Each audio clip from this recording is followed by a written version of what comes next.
ঝড়ের মাস বৈশাখ। এই বৈশাখের মতোই রবি ঠাকুরের জন্ম। সোনার আশ্বিনে নয়, হিমের রাতের অঘ্রাণে নয়, ফুল রাঙানো ফাগুনে নয়, এই খর ক্ষিপ্র বৈশাখেই তাঁর জন্ম। এই খ্যাপা বৈশাখের গৈরিক তিলক দিয়েই সাজানো তাঁর জন্মদিনের ললাট। বৈশাখে প্রকৃতির নতুন জন্ম, আমাদেরও নতুন জন্ম এই বৈশাখে, 25শে বৈশাখে, রবি ঠাকুরের জন্মদিনে। দেখতে হয় না ক্যালেন্ডার, জিজ্ঞেস করতে হয় না তারিখটা কবে।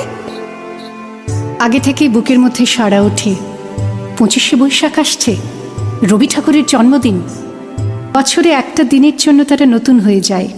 চারপাশে নীলে লালে সবুজে হলুদে রঙিন ফুলের আলপনা, মাঝখানে খয়েরি রঙের সুতোয় রোজ দুপুরের না ঘুমানো চোখে কাজের ক্লান্ত অবসরে বোনা হয়ে চলেছে সেই 4টে লাইন।